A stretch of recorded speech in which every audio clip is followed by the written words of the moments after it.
y'all, and welcome to another high-powered episode of the High Voltage Live Show. I'm your host, Willie Snyder, Nat King Code, coming to you live from the Mile High City in Denver, Colorado. I am joined by my awesome partner in crime, Mr. King James Stallcup of the Volt Online Academy and creator of the High Voltage Live podcast. And don't ask him for any secrets because it gets a little touchy. So you might want to just let him keep his little trade secrets. But we have a really special episode for you. NEC for Dummies did it. We hit 30K, everyone. Totally awesome. I just couldn't believe in the last couple of years that we went all the way to 30K. It's been a lot of fun, and it's really hard to do a code discussion group that is just kind of pushing the envelope because you hurt a lot of feelings. You get a lot of people mad that don't agree.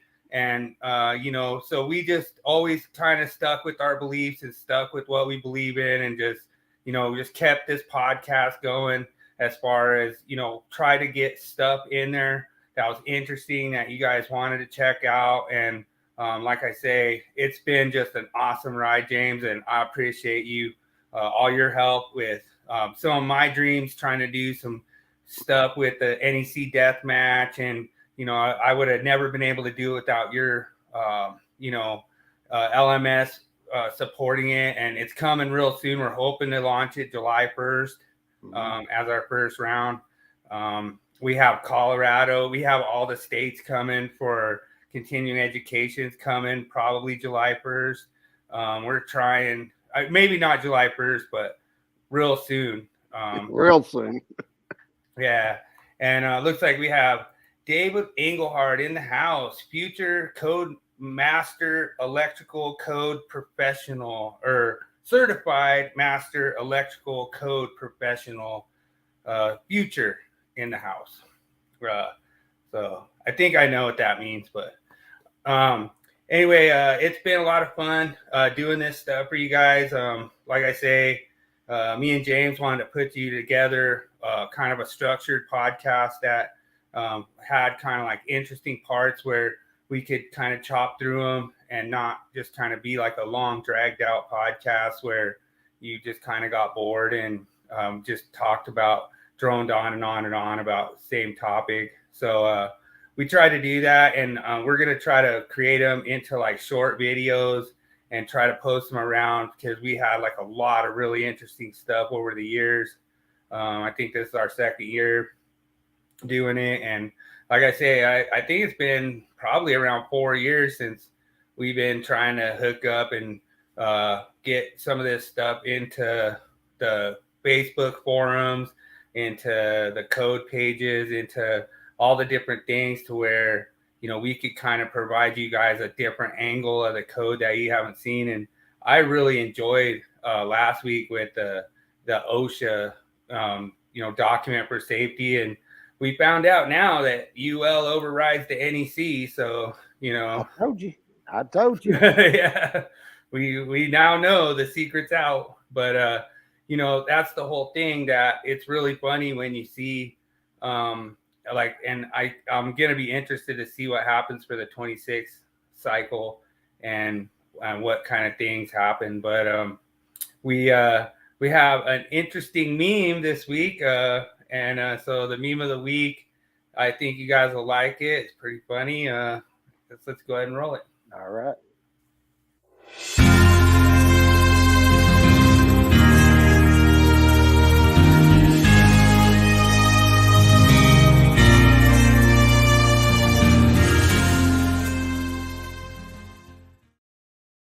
Yeah, that is always so funny. We always had like a whole bunch of welder gals that would come to all the job sites, and you kind of steer clear of them. You don't really want to get in their way, and it's a lot of fun to joke around with all the different people out there, regardless of whether you're an iron worker, steel worker, a lot of the mechanical guys get along great with, sprinkler fitters, pipe fitters, everyone like that. So shout out to, my buddies over at Rapid Fire. They're always jumping in here. So it's a lot of fun to meet a lot of those new trades and, get to know people and have fun working with them and joking around. And, you know, I'm going to have some hard hat stickers coming for the rapid fire boys, but I gotta get them made up. But it's a lot of fun. We bring all those memories with us, and that's been an important part of this podcast, is just kind of trying to rile up these myths. And it's funny because I've actually worked with foremen who say that the hole being down is actually stronger. And were you able to get that video uploaded? Actually, we'll go to share screen, and then we'll go over to the YouTube channel and watch it. So I did do that. Was that? I'm assuming that was Taylor Swift, wasn't it? In the picture, was that Taylor Swift? It could be. I'm not sure. I think that's her. I was looking. I was going, is that Taylor Swift? I was thinking to myself, if they all look like that, we'd have people banging down the doors to get into the trades. True. Yeah. So, I guess we could actually watch the video before we roll the myth of the week, or did you want to do the music and then we'll go to the video? We'll do the music and then go to the video. All right. The reason I like to do that is because when I clip the videos and stuff, I want it to start right after the audio from the video for Myth of the Week. So, what's up? Mike Wilson in the house. Welcome. Thanks for joining us, sir. All right. So let's go ahead and kick off the Myth of the Week.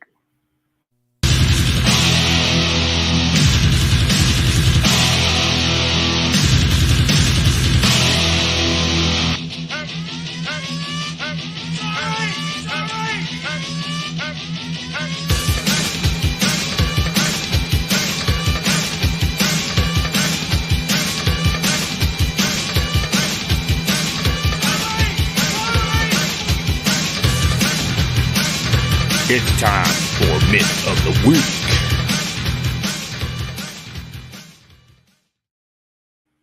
All right. So this is an age-old debate we've always argued. And when I first heard this, I was like, there's no difference which way you put the dang strap, Like, I thought it was stupid.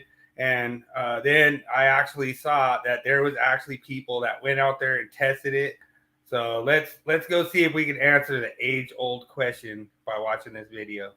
Yeah, we'll share the screen and watch it go. All right, here we go. All right, everybody. I'm here with a little mocked up conduit set up here, a little conduit run, about the debate on how to install one-hole straps.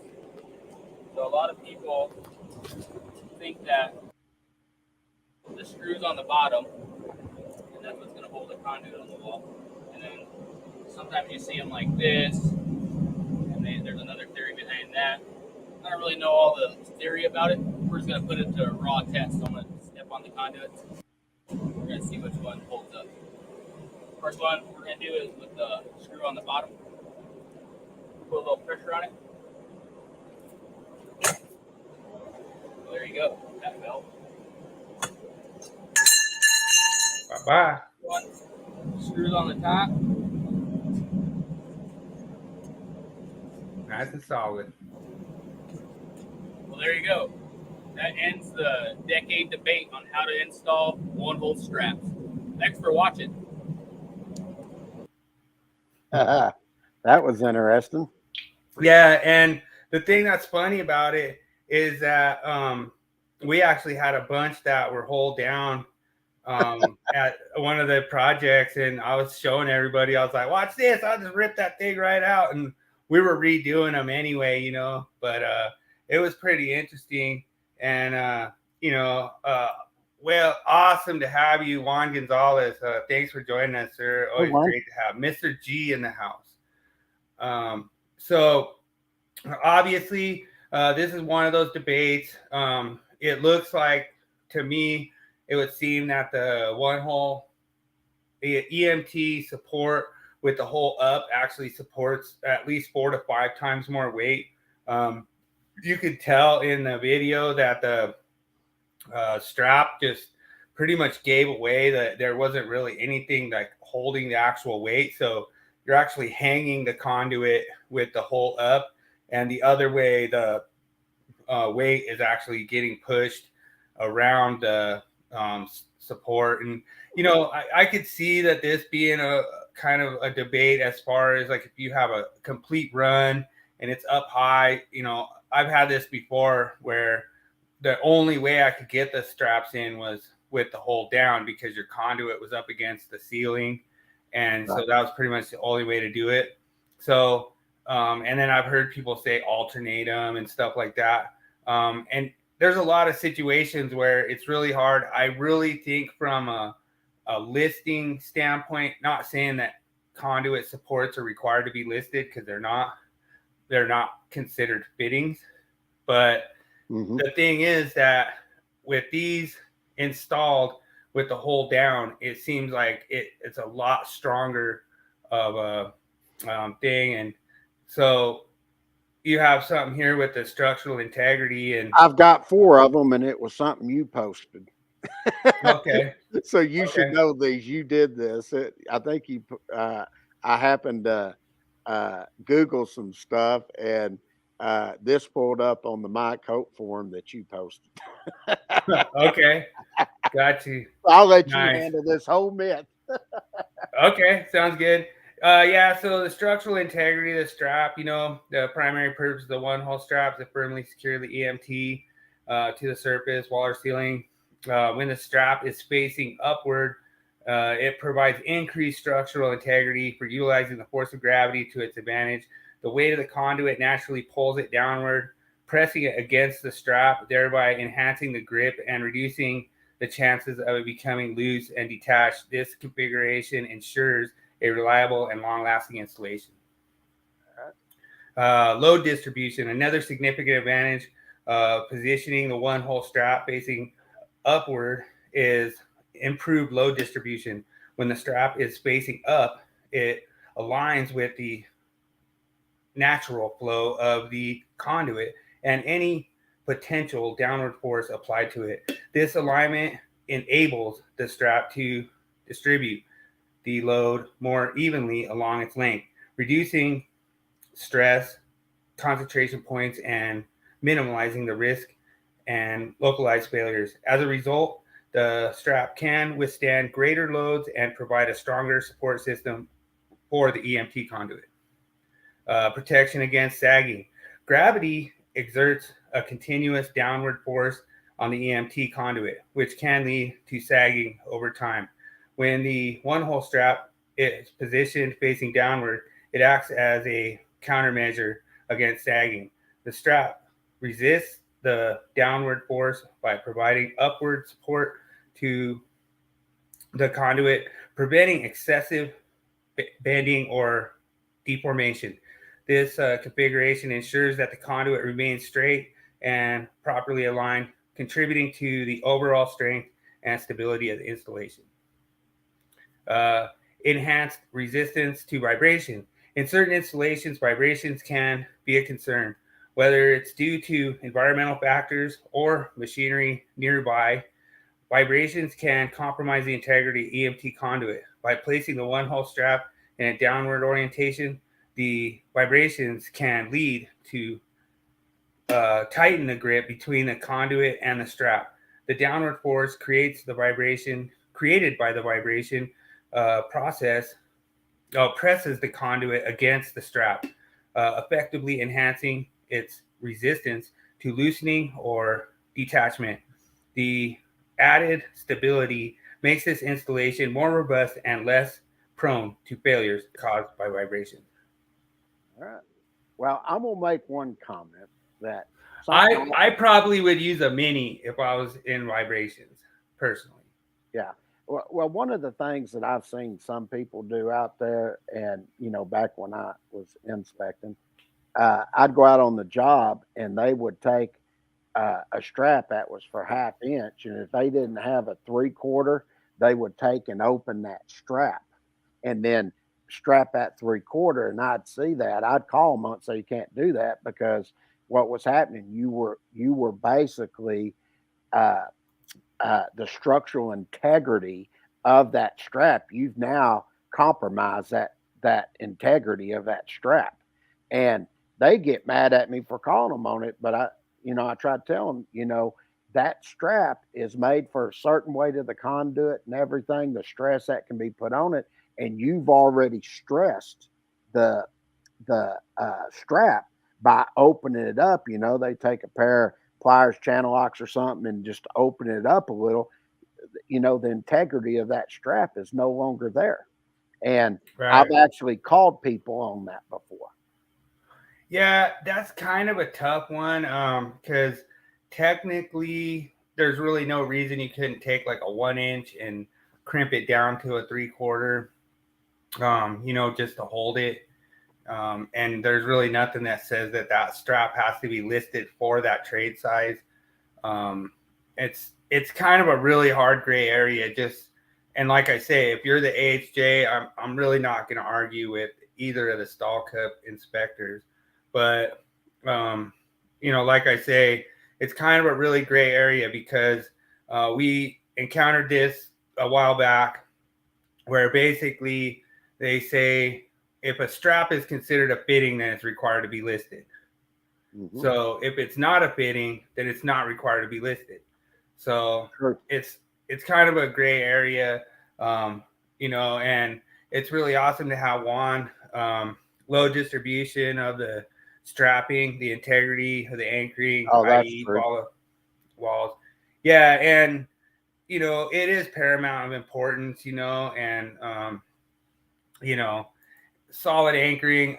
I'm a geek about this. Like, I mean, I want to be able to parkour off my stuff. Like, I want to be able to run and jump off like all my electrical equipment. Like, I want to make sure that, I could use it as a ladder if I want, because I want to make sure that that's in there solid. It's there to stay. It's not going anywhere. So we always have this joke because one of the journeymen that I worked with used to always say, it's not going anywhere. So we always say that if you just yell, it's not going anywhere in the air, then it's good. But this is awesome for all you people out there that said it's stronger with the hole down. You were wrong, proven wrong. And it's awesome that we busted this myth. So. That is sort of funny myth. A lot of people don't ever even think about something like that, I remember when you asked me, I was like, what? You want to do a myth on what? I was like, okay, I'm good with it. I caught a little bit of flack for it because everyone's like, how is this code related? And I'm just like, it doesn't always have to be code related. Basically, we can do a myth on anything we want to do it on. Yeah. And it's fun. Like I say, I didn't look to see. I think that's myth number 96, but we're coming up to 100, and everyone keeps giving me more ideas, and they're telling me about unenforceable codes and informational notes that people think are codes and all kinds of stuff. And so we got a lot of ideas. So we're gonna hit that 100 here in the next few weeks, and appreciate everyone in the NEC for Dummies. Big shout out, 30K. It's awesome. Yeah, let's roll the topic of the week because that's what we're gonna do. So all right, go ahead and roll that. Roll it.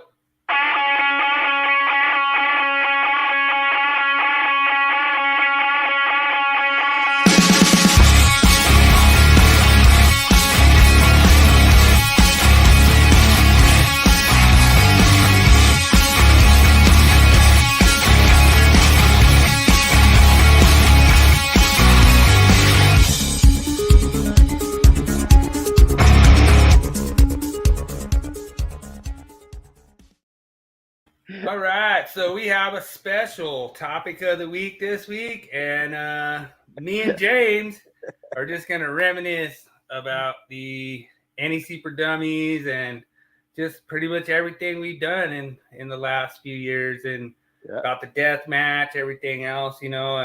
We probably attempted to run the death match about 4 times now. But, well, the first time was definitely practice. Now we're at super practice, and then now the one's gonna be super for real now. But it was for real starting January, and that thing shut down on me. I was so upset. But as I was looking at the topic this week. We were talking about, I just put on there whatever we want to talk about. And based on that, NEC for Dummies, good job. Y'all, that group is growing. So I made a little video for you. Just a quick Awesome. little thing.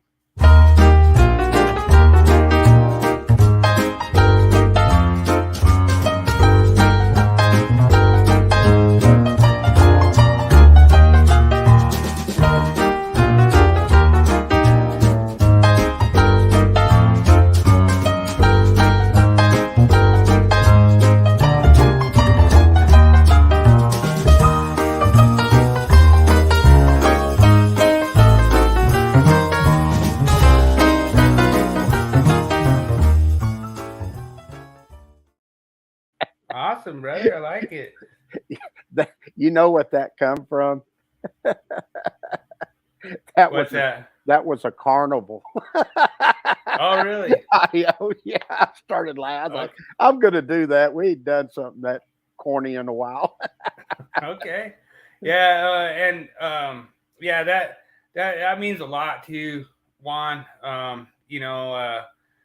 A lot of times what I always said, and a lot of people don't understand it, if you don't correctly support any of your raceways, that raceway is going to tell on you. When you go to pull the wire, it's going to rip stuff out of the wall. I mean, you're going to have problems if you go to pull and you're not correctly supported per code. So I've seen that a lot of times where the inspector's like, yeah, well, if you're at 12 foot, it's not going to hurt me. It's going to hurt you when that conduit sags, when you get a bunch of 350s in there, and that conduit can't hold the weight of 350s because you're like, one support's just a self-tapping screw, and then the next 12 foot you got another self-tapping screw. That thing's gonna rip out of the wall.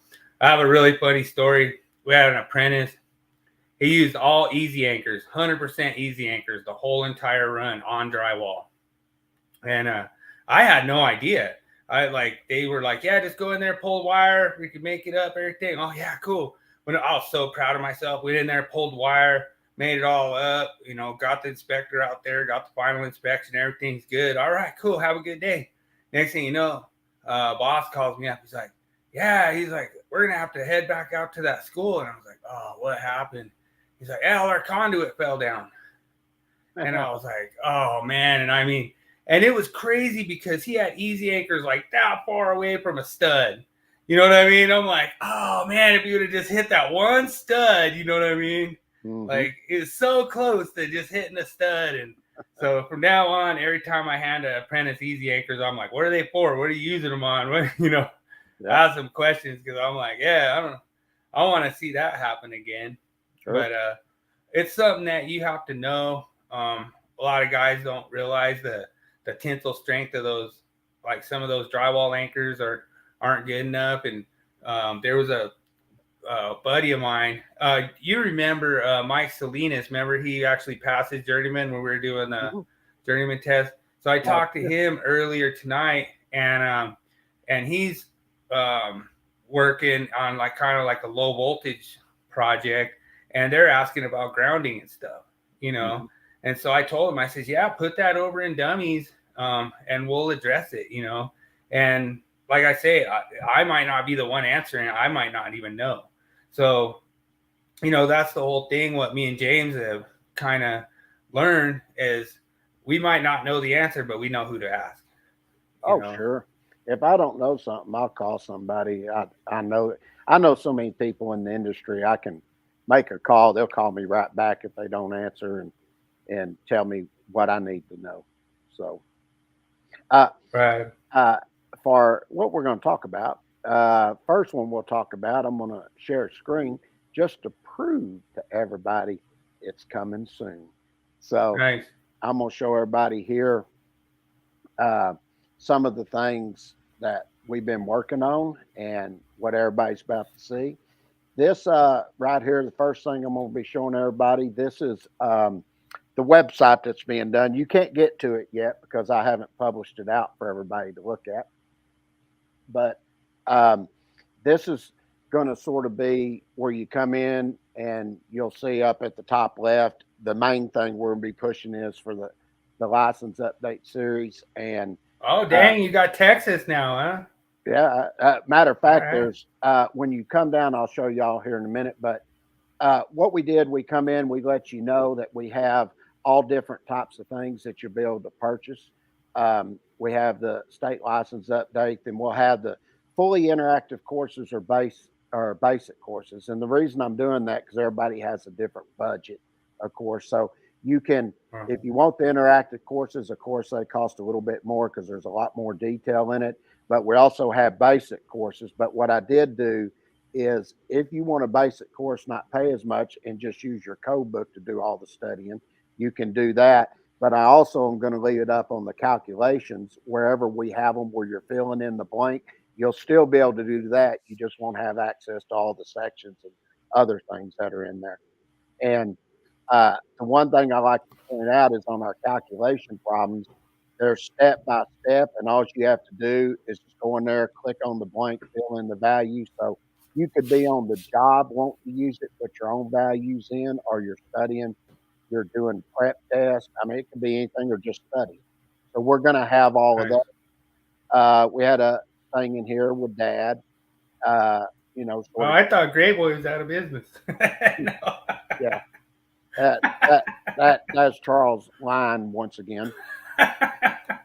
It sort of reminds me. It wouldn't surprise me if it was him and some of his buddies that put out there before I ever came on to the sites and stuff. People, there's a rumor that was going around that we quit writing publications. We were no longer doing it. We were out of business, which was a lie. And Yeah. when I came on to the groups, people were saying, "Oh, I'm surprised you're here. I thought y'all went out of business." What are you talking about? And they tell me that's true. So somebody put a rumor out there. But anyway, we go through and we talk about the top features. You'll see here's the death match, uh, the new one coming out, the 2023. And then the next one I'm going to do right after that's the journeyman. And I will have a journeyman and masters that's coming out. And I also will have um, the calculation courses. Those are all the first ones that are going to come out. So when you come over here, you look at the state license updates, you'll see right here, we come in, tell you about a little update, everything you need to do, your update and everything. And like Alabama, there's 2 years. So I needed two courses for them that I'm doing. But like if I come down, say you look at Colorado, you can see we've done all brand new icons for everything. I mean, it Right. is really, there's been a lot of work put in to all of this. Dude, Colorado looks sick. I like it. Juan says you better be ready because he's in the weeks and months to come, Mr. G is gonna start swamping you with questions and articulations. Okay. So I love awesome. it. Bring it Uh, on. We've now, been loving that. as a good example for the people from Texas, I'll have three courses, and you'll see they all got different icons and everything for them. But because Texas, you do 4 hours every year, I'll have three different courses that'll cover that. So if you've taken one on there, the next time you take the next one, and the next one for the third year, you'll have all that covered. So Nice. let's just say that I go look at the state of Texas here. It'll come in. We got a full setup. Now, don't pay attention to the top left. That's just a banner thing that shows all the different states. It just sort of is a rotating thing to show you how cool Right. all the icons and stuff look. But I've already set up. The regular price is like $40, but all the courses that I'm going to do is going to be 50%. And the reason I did it to show 50% because I want you to go look at other providers and see what they're charging. Then with the 50%, see what kind of deal. And I will tell you this: this is it's also going to include with this. You'll get the state license, but we're also going to put in there where you get the full national electrical code changes. So you're actually getting a better deal. So Yeah, and just let everyone know I had to fight really hard to get the full code changes because there was some jipping of some code changes in the past. whatever, that was by state requirements. But as you can see, the website's already pretty much done. And if you're going into your exam preps, you want to see what the journeyman's going to look like. As you look at that illustration there, you can see all the blanks. That's where you would click on and start filling in, working the problem. So everything is step by step when you go through this. I'm telling you, the type of training we're about to show is really, really impressive. And then we tell you what the topics are in there that'll be covered. I mean, it's really set up nice. Now, dude, I'm telling you, like, this is like improved probably like at least 5 times better from your 2020. And I really enjoyed your 2020. I thought it was a really good program. And like I say, the way you put it together is you really make sure that not only are people getting the 24 hours in the 24-hour time, but it depends. Like, I mean, to me, I got mine, like done quick, like I think I got it done within like maybe 2 days, right. And it was cool the way you had it set up where you could go to the next lesson or you could just stop at that lesson and you wouldn't lose your progress, Sure. I really like that because a lot of people, I think that's how you had it set up. Yeah. Well, wait till you see what I'm about to show you. Okay. Okay. So when you click this little green button here, I'll have a link that's going to go over to the learning management system. And when you come over to the page, this is what it's going to look like. We're going to be showing you everything here, telling you the certificate. I've got course features in here. Then I come down through the topics and everything. And you can tell by just looking at all the icons and everything we have through here. You can click through here and see everything. I'm also going to have where you can go onto the site and have access to like 2 free courses, so you can go through and learn how it works. Now, this is what it's going to look like when you purchase it. When you come over here, you'll have right over here is going to be your learning path. And I'll have all this set up where it goes down through all the chapters and everything. And if it's with the state, you just can't go freely in it as you want. You got to go through each one of them step by step and complete it. And that's why I'm going to provide the code changes also with it. This will be a free open learning path. So you can go to anything you want, click through anything you want. So like you would have here definitions and general requirements. And the next one will be wiring, design, and protection in chapter 2. And then chapter 3 will be your wiring methods. And then of course, chapter 4 is equipment for general use. Now, this you can move to the side to see it in full screen. But down here on the left, I put a floating bar down here. Right here, we'll have all your different sections that you can go through and look at. So say I wanted to go over and look at what's in 110.16b took place. Click, there it is. It comes up. Now, when you start, hold on a second, let me get that video off there because it automatically plays. Okay. So when you come over here and you're looking at this, right here at the top, we tell you anything that's in yellow, a change occurred. If we show you something that got struck through, that text has been deleted. Okay. Looks like old Juan's coming our way, James. So awesome, well, Juan. We'd love to have you over here in Colorado or Texas. Yeah, we appreciate it. Now, as you can see, this is all the new text that's in yellow. Now, this is something y'all have never seen before. Right here, and I also do this in the video, and I'll show that in just a second. But where are you talking about this on? Are you sharing the right screen? Because all I'm seeing is the 2020 Journeyman exam prep like rolling through. And are you on the screen share still? Yeah, let me go. Okay. So what it did, I gotta reset it. Let me reset it here. Okay. Yeah. Yeah, because sometimes it freezes up on me like that. Okay. No worries. So here's the definition. Now are you seeing it? Oh yeah, there you go. Okay, let me show that. I wonder whose idea that was to make the code change yellow.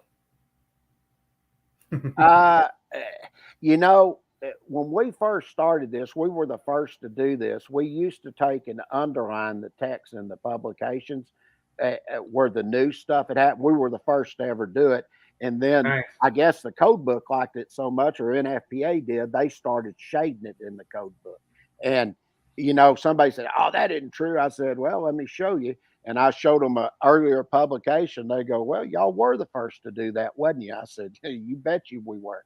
Now, Yes, I, sir. I want to point something out that I think everybody's going to like on this is you have your learning path here on the left, but I want to show you right here, you have learners that you can connect with that are taking this course. It'll show you all the learners that are in here. Now, if I had like an apprenticeship and they wanted just a certain course, I can clone that course and give it a name just for them, and I put it on private. And the only people that would have access to that course is the instructors and his students, and they all can connect with each other, and they're the only ones that can communicate and discuss back and forth what's going on. So here in the Right. discuss, you can come in, you can share URL links, you can post images, pictures, anything you want. You can even start a poll or call it a poll or ask a question as an instructor. So you can always have communication just through this spot here with your students. Okay. Nice. And I haven't seen that in any of the other online education out there. Now, as you look at this right here is the little scroll bar right here. Right here, you can go to any topic you want that is an open navigation. Now, when you're doing state, you're not going to be able to do this. That's why I'm going to provide also the code changes with your courses. Now, one of the other cool things is right here in the text, you see everything that's new, that's in yellow. Then when you come right down below it, and I've never seen this in any other program, but we're showing you the first revision and second revision by the code making panel, what their substantiation was. So you can come in here and you don't have to take our word for it. We're showing you exactly how they voted on this. And then we Nice. give you a comment that sort of ties everything together at that point. Okay. Now, So if I'm going to take your continuing education for 2023, would I have to have a 23 code book, or do you see me being able to get through it without a you can 23 do it without code it, book? and I'm about to prove it. All right. Cool. Now, when you come down here to the illustration, check this out. Now, you won't see this in any of the other programs out there. All right. This is a good example here. Let's just say I'm looking at this and I'm looking at 110.16b. There's the text that was up there I just showed you. Okay.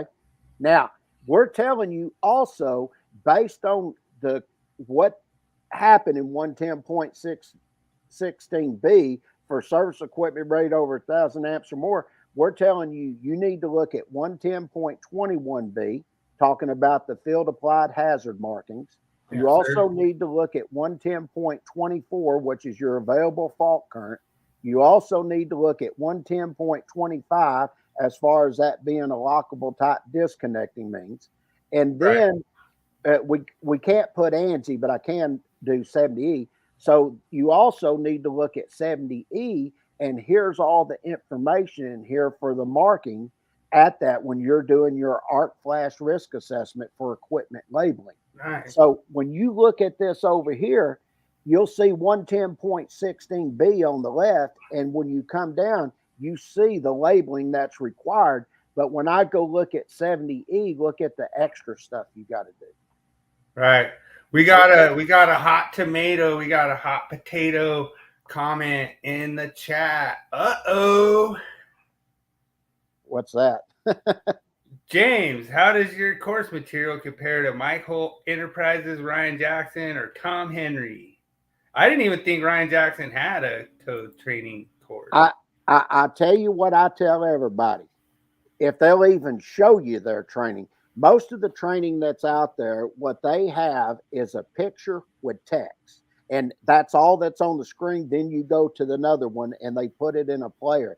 The way that we developed this on the concept that was like you had our publication in hand, but the publication now becomes highly interactive. Okay. So to Yeah, and give then you, also cost is less, Juan. yeah. And I'll tell you this also.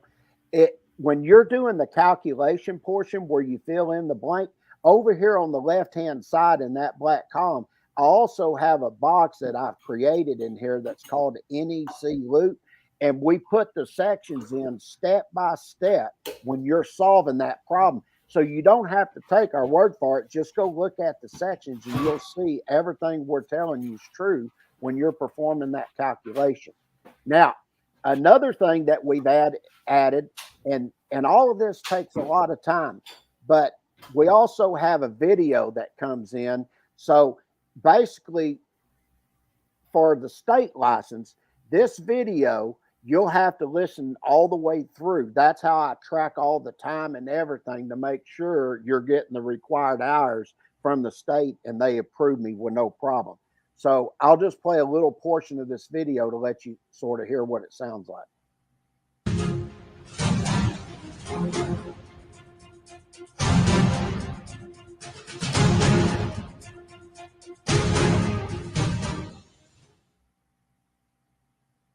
The new 2023 NEC text for 110.16. Okay, so as you can hear, we go through and we tell you what's taking place. And then when you get near the end is where we have the illustration. Now, even when you're in the video setting here, I want to show you something.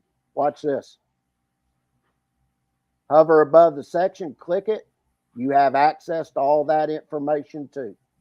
And then we go through and to 1,000 amps. What took place in the change. So here increases worker safety. A new sentence was added. Okay. And then after you finish each one of those, you'll come down here and you're going to get a question here. I can already tell you it's 1,000 amps. So you're going to hit submit and it'll tell you got it right. Okay. If you didn't get it right, it'll tell you the section to go look at our sections. So what's going to happen is, especially when the master exam comes out, the journeyman exam, you'll have a question down there on how to do a calculation, for instance. And if you miss it, it's going to come in and it's going to show you step by step why you missed it. And it's going to show you all the value sections and everything to do that calculation. So this is how we're setting everything up for everybody to come in and look at this and basically have a training education now that is not like any others that's been out there. And yeah, and I like what David says. I do think it is kind of reminiscent of NFPA Link. It is. And David, I was on NFPA Live, and they had me on specifically because Derek, who was running at the time, Vixtel, he wanted to use NFPA Link with me doing problems and stuff. And it was funny. He told me, "Can you slow down? You're going too fast." But the reason that this works even better is because it's right there. It opens up. I mean, you're just back and forth. You have access to everything at the tip of your mind. That is, I've never seen anything like. What does that say? Oh, He's just saying that that you're top notch, and you need to try to. Yeah, and it's awesome because we don't really try to compete with or James doesn't try to compete with anybody else. Everyone else tries to compete with him. Yeah, but, and I'll tell you one thing on our website and even on the learning management system. We tell you before you purchase, we encourage you to go compare it with other providers. And the reason we encourage you, because we know what we've been able to accomplish. And, this has taken 10 years, a little over 10 years, to figure out how to make all this work. And what you're looking at, I'm telling you, it takes me 6 different types of software from start to finish for me to get all of that into one spot. And I kind of like what Mike says there, that the music's dramatic. Makes yeah, dun, dun, dun, dun. But I really enjoyed it. I don't think you changed the music from your last one, but no, I think I it's like the same music. But no, it was really good. I really felt like I came out learning something, and I had an inspector that would come out and he tried failing me on something, and I was like, well, I just really want to see it in the code, and we'll have no problem doing this. And it got into a bunch of fire code and a bunch of other stuff that wasn't even really electrical code. We're in the international building code. We're in all kinds of codes, and so we kind of got code nerding out, a little bit. And it was funny because I just got done taking your code change class. So every day he would be like, when he'd come out to a thing, he's like, what new code are you going to teach me?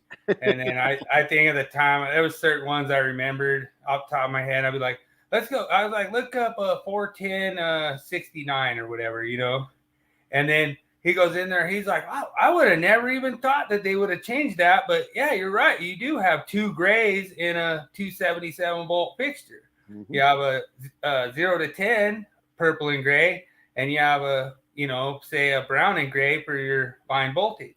Right. So they basically said that they didn't want the 2 grays, and then they said it could be re-identified, which was cool. But it was funny because every time the inspector would come in, I would have a new one that I had in the back of my head that I learned from your course. And I just would tell him, yeah, go look this up. Oh, wow, I didn't even know that, And it was a lot of fun. It was funny because there was a couple of them come in and said, wow, you've got a couple in there. They're not in the other ones. The other providers have. You're showing stuff we didn't even know that was there. And I was like, well, when Dad and I do this, we have a system. And what I do is I go through, look at all the code changes. I never know what we're going to have, but we're going to cover it pretty good, what we think is important. Like this cycle, we did 238. Okay. Most of them are doing 100, 150 max. We go through and do a full coverage. So when you're getting that 2023 NEC change course, you are getting all kinds of stuff. What's the content as far as, oh, wow. Well, let me tell you what we got. For calculations, as an example, one of the courses there is electrical theory. And then the next one is direct current DC circuits. Then we have alternating current circuits. Then we go into applying formulas where you do Ohm's law and pi formulas. Then we do the combination of them. And all this is fill in the blank calculation problems. And then we have all your different wiring methods, how to size your boxes. Would be the Ohm's law. That would be like series combination, resistive parallel circuits. Correct? Well, that's actually going to be over in your DC circuits and AC circuits, where we get in talking about series parallel and series parallel circuits. So gotcha. we have all that, and then you got your wiring methods where we do all your different boxes. We start with round and optical boxes, and 2 different ones for each one of those for same size and different size. Then you get your square boxes, your device boxes, and then we get into your other type of boxes, and then we get into doing your straight pulls and angle pulls. I mean, it just goes through a whole bunch of wiring methods showing you how to do it. And then we get into calculating your conductors. Boy, he's really asking for them. Okay. Yeah. Now, I think you have a special one on your motor transformer. I will get into that. Course? Now, what we're going to have after I get all the calculations and everything done, which I'm expecting to hopefully be done by that October, hopefully September, somewhere in there. Then I'm starting on our publication, which is the generators, transformers, motor, and compressor book we have, which is very detailed. So we show you troubleshooting when you're dealing with transformers. We've got, God, I bet you, I don't even know how many illustrations that we have in there that goes into troubleshooting, but we actually show you how to troubleshoot a motor that has no markings on it at all and how to ohm it out and everything and go in and actually remark that motor. So we show you how to do all that. I mean, when you, that generator transformer motor compressor book is very, very good. as a matter of fact, the illustrations for the journeyman and the generator transform motor compressor book have all been updated and they're in color now. So you're going to get to see all that. And don't worry, David. We got you, brother. You'll be the first to get it. So you're going to get it. You're going to love everything that you're about to get, and the updates and everything we've done. And you know, there's one thing, and I can't say who it is because they're looking at wanting to sell our courses and stuff. But the guy that's over it, he told me, he said the most impressive thing about the course, he said, I love all your interactivity. I love the video explanation. He said, but the thing that impressed him the most is it is so simple to use and you have access to all that information with just click, click, click, click. He said, he said, our staff's been looking at it and they're just amazed that all that information's there. And they got a full staff to work on theirs. And he said, we still can't produce what you're doing. Well, nice. The reason is because I'm just going to tell you, I spent a lot of money going through all different types of software and everything, getting software that actually meshes together. That's one of your problems trying to do something like this. And I worked and worked and failed and failed and failed till I found the software, and then I went with it, and then I started getting this to work, get this to work. That's why it's taken so long to be able to do this. Yeah, it's really awesome. It's really awesome to have you in the chat, Juan. You know, like I say, it's not we like to have discussions. We like to, you know, have different opinions and everything. So it's really awesome to have you in the chat, sir. Yeah, and I'll tell you something, Juan. When I get everything done, we'll have our designing electrical systems put on, which is going to be the last one to do because it's about 1,300 slides. And I mean, it is a beast. But the first chapter I'm going to do out of that's grounding and bonding. But we're also going to have 70E, electrical safety in the workplace, with all the illustrations and everything. And then the other one, which we're the only ones have a publication that I'm even aware of, we're also going to put the 70B because that's going to become a big standard for your electrical equipment maintenance. And once I get everything done and all that and setting it up to where we even have the basic courses and everything, you're probably looking at over 150, 60, 70 courses. And there will be whatever tickles your fancy. You're going to be able to go in there and be able to purchase at a great price, lower than the rest of them. And I'll give you an example, and y'all can go check this, see if I'm telling the truth or not. But I'm going to give you a free course just on the layout of the National Electrical Code. You go to them other providers, they charge you for it. But I'm giving that free because I want the apprentices out there to start getting familiar with the code and then build up from there. And then, you know, that's why I'm giving 50% off. So go check the prices and then you'll see everything that we're offering that is at a better price than what you're getting from our competitors, you know. So yeah, I compared the last time in 2020 when, like I say, there was nobody even in the ballpark. I think Mike was double, and you know, I didn't even really look at too much of the content of Mike's. But the thing that I noticed that Mike does a lot is he repackages old illustrations, which is nothing really wrong with that, but I guess it's an easy way to, you know, keep your illustrations and then just put new text on there and stuff. But I think that's what I really like about your stuff is you just keep building those illustrations. They keep getting color and they keep getting more detailed. And we could even post the one that me and you made together for the wedge motor.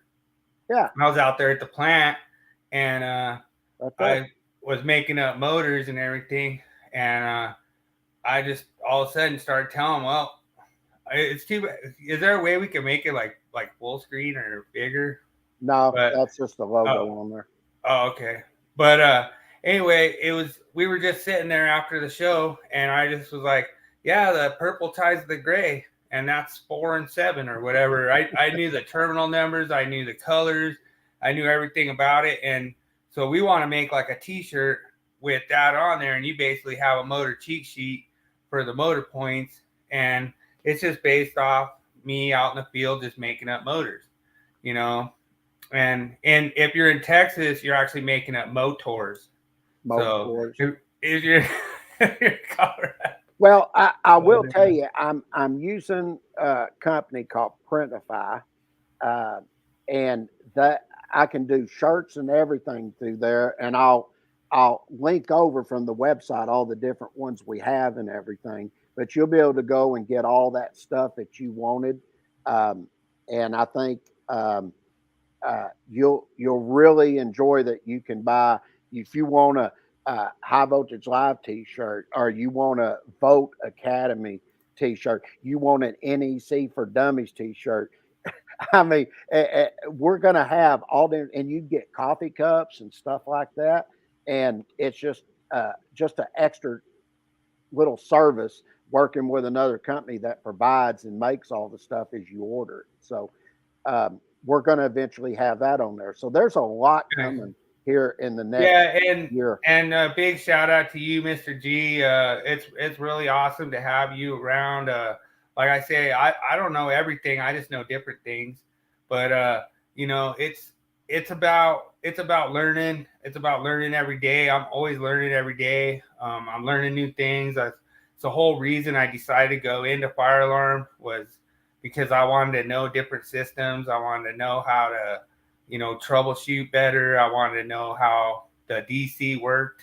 You know, I wanted to know more about the Class A, Class B. You know, what is the requirements? What's the code on that? I mean, I even know fire safing code. I know different kinds of codes that, you know, I learned, and I still don't claim to know everything, you know, about every, you know, different topic. But, you know, the whole thing is, it's awesome when I get people that call me and say, hey, I think there's a code violation. Mm-hmm. And they send me a picture. I'm like, well, it's ugly, but it's not a code violation, sure. You know, and that's awesome. It means a lot that people do that. And, you know, well, I can shout out to Mike Kozlov. Didn't want to put you on blast for that install, but code legal. Well, Juan, as a good example, right now, Dad's doing a publication that he wanted to go very deep into. And this is a guy that NFPA actually asked him to chair this committee. This is when they wasn't even allowing special experts. But because we do so much stuff in the oil and gas industry, they said, would you chair this? And Dad ended up putting like 5 new members on there that were very knowledgeable in that field, so they could get the hazardous location stuff all fixed, because it was screwed up when he took it over. And he was the chairman for 2 cycles, and I was his alternate. Basically, all I did was gather all the information, get it in order, so when we got ready to take it before the committee and stuff, everything was ready to go. Because, I mean, it was a major overhaul. Well, what he's doing now, he's doing the high voltage, the hazardous classified locations publication. And this publication, it's one thing that you're going to be able to do all the installation and design per the National Electrical Code, and that'll be one part of the book. Then there's going to be a second part that's classification. And when you get in to start doing classification, you actually need to look at NFPA 497 and NFPA 499. And Dad and I have been on the EECA committee, which is Electrical Equipment and Chemical Atmospheres committee, for a long, long time. I don't even know how many years now. But we're going to take those standards and show you how to do classification. We're even going to show you how to take different chemicals, have a mixture of chemicals, and then how to get the group number on it in order to do your classification. And nobody has a publication out there or anything that shows you how to do all this. So that's our next endeavor that we're working on right now. And I'm going to bring that to the online education portion. So in the next year and a half, there's going to be a lot of stuff that just keeps getting added and added and added. And you're going to have access to do stuff that on our site that other sites are not even going to be able to provide. And I've told people this many times. All you have to do is look at our publications, look at other publications, and one of the big differences you're going to notice is we cover a lot of very intricate stuff that you know that other publications don't. They cover sort of more of a basics. And one of the other things that we put a lot of time in, just like the illustration we were looking at, we also tie in all the other codes and standards. Most of the illustrations you're going to see out there, they'll have an illustration or a picture, and they put text there. They don't give you a lot of sections and codes and all of this and tables. We put all of that in there because that information is important for you to click through so you know exactly what you're doing when you're performing a calculation. You're doing grounding and bonding. Maybe you're looking at something that you want to do for a service. Maybe it's different type of overcurrent devices. Maybe you're like, remember when I did the conductors and they were asking me about how did you get that 90 degrees C for that conductor and 75 degrees C? I said, go look at table 310.4a and you look in that second column there, you come down and it tells you what the insulation rating was for that conductor. Those are the type of things that you're going to have quick access to and you'll start understanding because even in our video, I go through and I tell you where it comes from. So, yeah, and keep in mind too, I'm going to be pushing James to get more metal in his training courses because we're the only ones that have metal. Nobody else has metal. But Juan asked if we have any newsletters or magazines to supplement the main training material. Yes, we are. Matter of fact, Juan, I'm glad you asked that. One of the things that I'm going to have on the website, I'm actually going to have a member website. It ain't going to cost anything, but you can come in there and I'll have where it links in to like a membership blog. And on that blog, I'll have links that go over to maybe a new video that Dad's did on his YouTube site. It may be an article that we decide to write to go in that we want to explain something in a little more detail. Then I'm also going to have, like Bill was talking about earlier, all this high voltage live podcast. I'm going to end up coming in and I'm going to clip the videos. So basically you can go in and you can look for myth of the week and I will have all the myths and I'm actually going to tell what that myth was. We'll also have the tool review, which tells about the different tools. And then we'll also have the topic of the week that we do on here where we go into full detail. You know, like a good one that we did was talking about voltage drop. And I showed from the American Standards Handbook when they started doing voltage drop and testing those conductors, and they were showing for like a number 14, like was it 55 foot? I think it was at 55 foot, you should start looking at doing voltage drop. You don't get that information in any other publication. I think it was like 75 foot for number 14 and like 8, I can't even remember now. I think it was 75 foot for number 14 and 140 foot for number 12 or something like that. But it might have been less. I don't remember exactly. I think it was. But you know, maybe next week I'll do that and go through that again because that was one of our first ones that we did.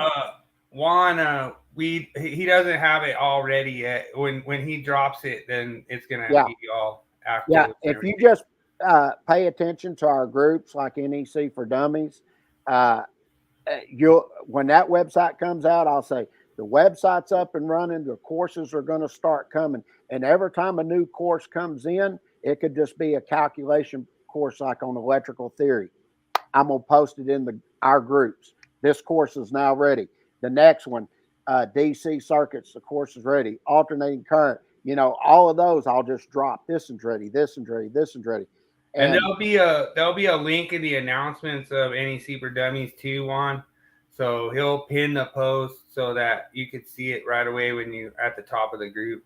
Yeah, and and one of the other things that I'm also going to have you can actually purchase in bundles or you can do a monthly subscription. So say like you wanted all the calculation courses, it may be like $50 a month or something. I don't remember what it is, but you will have that as long as you want. And you can, after you've learned what you needed to learn, guess what? You can be done with it. Say somebody's studying for the journeyman exam, for instance, or the master's. I'll have a monthly subscription, or you can just purchase the whole course as interactive, or you can just do the basic course, which is cheaper.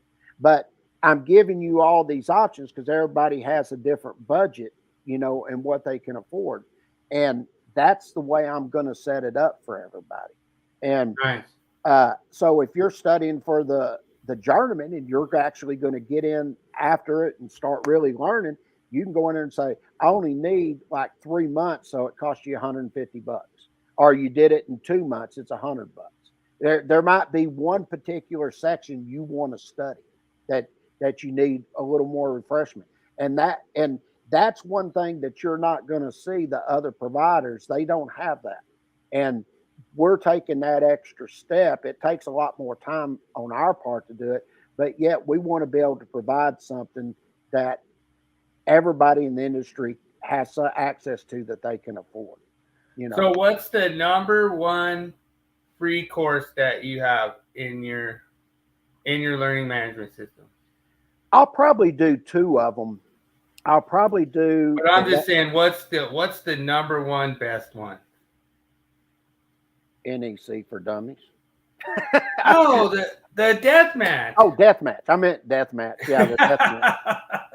I don't know why. NEC for Dummies. Dude, I never thought in a million years that I'd be dragging NEC Deathmatch to cart and clicking on purchase free course. Like to me, that was awesome. That's always been awesome. I think that's been like that since the second time, but you were at your first learning management system. I think this is generation 3, generation 4, something like that. But the whole thing is that every generation, is it generation 2? The generation 3. Everything that I'm doing right now has culminated to this point. And in a way, I was upset, but now that I'm seeing what's taking place, I always believe things happen for a reason. And now I'm seeing everything come together. It is fantastic. I'm just beside myself how good everything's looking. And just so everyone knows, we do this a lot of episodes. So if you don't understand what the NEC Deathmatch is, it's a contest that me and James kind of came up with and culminated, whatever you call it.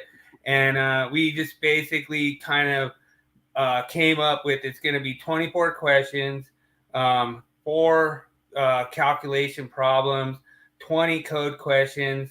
The duration of the death match goes over a 9-month period. We post the test on the 1st of the month, and you have until the 30th of the month to complete it. You could take it anytime you want, any hour of the day. You have 1 hour, I believe, to complete it. If you leave before you finish it, it just gives you a score. I don't know how that works, but I've always went through and just finished it and got my 95% every time. But like I think this time I'm gonna try to get my 100%. But so like and like I say, David Englehart, he's one of the leaders. David Englehart is actually most likely to win, but at the same time, I'm going to be out there getting 95s and try to stay up there, just in case David slips or whatever. But, it's really awesome. I already did that one. But yeah, Juan, we'll make sure that you get the links and everything, and we could actually post them in the chat of one of our podcasts once we get that going and everything. But we're getting really close, and I really appreciate James for having me kind of help him like go break his stuff a little bit so that we could fix it. But it was a lot of fun. I enjoyed learning and, just going in there and kind of smashing out those 95% every quiz and, kind of keeping that high level of standard of, those high scores. But when we first started the death match, I was like, oh man, it's going to be easy. And I don't even need my code book. I'll just go in there. I'll smash it out. Right. So I go in there and I smash it out. It's all 65%. I'm like, what? And I was mad, and that's when we were only doing 20 questions. And I was like, man, what? I was like, what did I do wrong? I was like, I guess I got to go get my code book because whatever. And you're like, all right, I'll let you do one more, because that wasn't fair, whatever, So then I'm like, all right, with my code book and everything, and I got everything under control. And I went through and it was like, boom, 75. And I'm like, what? I mean, I was passing now, but I'm like, dude, I thought I got them all right, And then with the same exact questions, you're like, all right, from now on, it's going to be for real. This is the real test. This is how we're going to do it. And you had it kind of a little different. You could like review and stuff in the first one, you know what I mean? And kind of like you're not going to get a chance to review. Like basically, once you punch the answer in, that's your answer. You can't go back. So. Oh, no, you won't be able to go back. You'll get to take it once. And if you miss it, at the end, it's going to tell you exactly why you missed it and what section it was in. Right. So you'll go over and look and go, yep, that's what it says. Yeah. And so then the third time I went back, then I got the 95%. And the one I missed was so stupid. I was so mad at myself. It was a question like, what interval is EMT conduit supposed to be supported at? And I put like 3 foot. You know what I mean? And I was like, what? I was like, it's 10 foot. You know what I mean? So I should have had 100% that first time. But at the same time, you know what I mean? You just get those ones where you kind of kick yourself. You get those easy ones wrong. But the whole thing is that it's one of those things where it kind of helps you with that test taking, with that exam, with not focusing on the time limit. Mm-hmm. More just focusing on that you actually read it word for word, and that's really awesome. You are a goodwill ambassador, Mr. G, and that's awesome. I really appreciate having you and having people like you that contribute to what we're doing. And like I say, that's the whole reason we started the NEC Deathmatch was we wanted to bring everyone in. And there's a ton of people that we might have to figure something out with some kind of little handicap or something. Maybe give David an automatic -5 like every test, and give me an automatic +5 or something. Just that level the playing field. But it's so much fun to do it and to just joke around and just have fun doing it. Like I say, David's a highly intelligent individual and code master expert. I know David's called me about some code stuff before, and I've called David before about some stuff, and it's just awesome that we can just share our knowledge and just kind of go back and forth. David's a member of some of my groups. I'm a member of some of David's groups. Juan has some groups. I'm a member of some of Juan's groups, and so we're able to just go around, just kind of share this knowledge, spread this knowledge. And it just means a lot. Like, so the NEC for Dummies group started. We were in a specific union group that did not want us in there, but they didn't have any choice because their admin lost the password and couldn't get us out. So we were in there and we started just posting all the normal stuff like we do, like nameplate posts to the AC unit and stuff. And that always gets some fired up people, because people don't understand how you could put number 14 on a 30 amp breaker and it be safe and compliant. Mm-hmm. Well, in an AC unit, the only thing that you have to worry about is ground fault and short circuit protection. Overload protection is covered inside the unit. So all you have to cover is the nameplate on that unit is code compliant. So if it says your minimum circuit ampacity is, let's just say 18 amps. Well, number 14 THHN/THWN is rated at 20 amps on the 75 degree C column. So as long as you cover that 18 minimum circuit ampacity, you don't have to worry about the 80% because the 125% is already calculated in with that nameplate. So that's where they get that 18 amps minimum circuit ampacity. And then you can just go with the maximum over current device, which in that case is like a 30 amp. Mm-hmm. And we had a lot of people like, oh, you guys are going to burn places down. It's like, how? It only goes 30 amps for a millisecond, on startup. So that's kind of how it all started. And, so what ended up happening was a lot of the IBW fellers started attacking us. And we were like, man, we need to make a group to kind of like for everybody just to learn. Like, we don't have to call each other names on either side of the fence, whether we're union, non-union. We can just all learn together. It's all the same electrical theory. It's all the same stuff. And so I put a poll up in there and I was like, what should the group be called?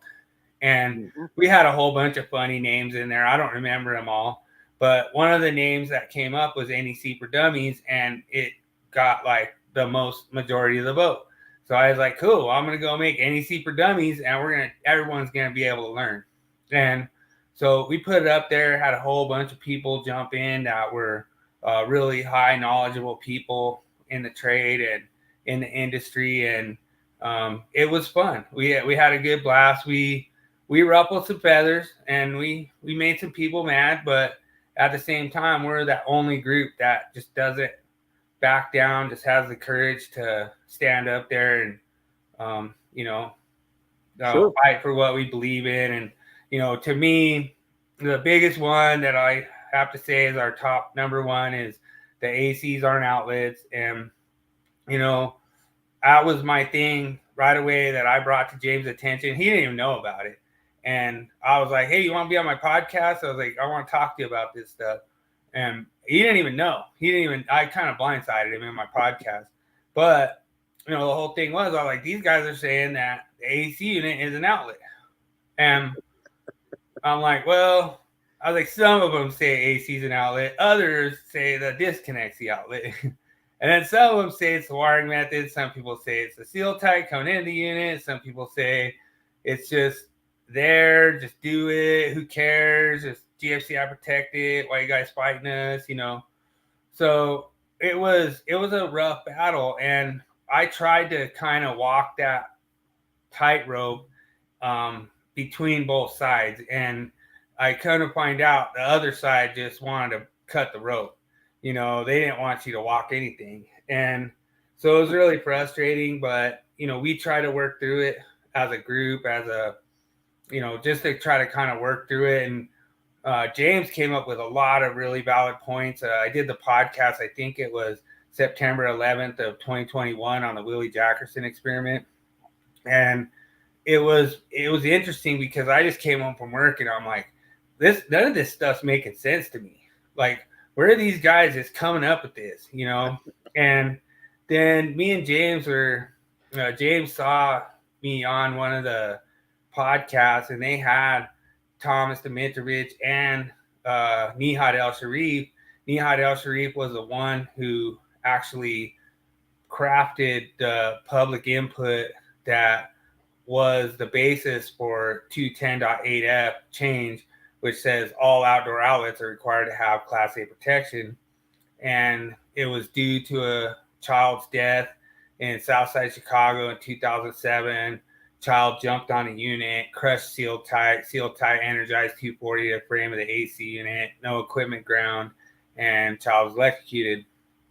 It was kind of one of those things that me and James kind of were like, wait a minute, how are you taking this situation and pushing it for new installations? Because this was not a new installation. I think that, and I don't know all the 100% of the whole facts on it, so don't quote me on everything, but I think the inspector was sued on the job and he was cleared of all wrongdoing because the original inspection was altered from what was originally installed. So what happened was and I don't know exactly the whole details on this. I guess the original unit was either stolen or something happened to it. It had a problem. So they replaced the unit. They had the maintenance staff come out, replace the unit. What they did was tempt it in with seal tight that was approximately 15 to 20 foot long with no equipment ground and just 2 ungrounded conductors. And they got the unit running so that they could possibly have an electrician come out and rewire it correctly or whatever. So the child kind of got in the line of fire of some improper wiring, and it was a fluke accident. It's tragic, it's horrible, but at the same time, it really shouldn't be the basis for such a drastic code change for all outdoor equipment. James witnessed it when we were conversing with Tommy D and Nihad, and Nihad was like, no, it applies to everything. It applies to everything installed outside. Outside is water. Outside is wet. It applies to everything. And it's like, dude, like, you can't just do that. And then we were asking, like, well, hey, did you investigate the compatibility of EBSE? And they're like, oh, no, EBSE is a different code making panel. But code making panel 2 applies to it. You can't. Yeah, you can't just pick and choose like what applies where. Oh, well, if you hardwire, it's still hardwired to an outlet. Well, that whole hazard, that is the problem that I have. When you remove the outlet, when you remove the receptacle, do you remove the hazard? Per code, I would say yes, because in a hardwired instance, there's very low safety problems with that. I mean, if there was a safety problem, I can guarantee you it would be like when you look at like sump pumps. A sump pump, I don't care if it's hardwired or cord plug connected, it better be Class A protected. You look at a dryer. I have no problem with the dryer being Class A protected. I think that's fine. You have a lot of human interaction. I guess it was a lady, really sad story. I guess it was a lady and her daughter. And I guess, I don't know if it was the lady or the daughter got hung up on the dryer, and the mom or the daughter tried to rescue him, and both of them died, And so that kind of stuff is spooky. You don't want that in your house. You don't want fatalities in when you're doing laundry. I agree with that. I think that's a great change. You look at the ranges. I actually knew a guy who called me up and said he almost got blowed up working on his range while I was plugged in. Well, guess what? You probably shouldn't do that. And the whole thing is, like, to justify going and putting a Class A GFCI protection on that range because somebody accidentally worked on it live a few times. I don't agree with that. With microwaves, microwaves, a new one in the specific appliances for 2023 and 210.8D. And, microwaves are, I don't really agree with the microwave thing. They say, oh, well, some people try to repair their microwave while energized in their house or whatever, Well, I guess maybe they should take it to a repair shop, So it's stuff like that, And, Juan says, if he recalls correctly, the Latino hillbilly. Oh, yes. Yeah, absolutely. I did.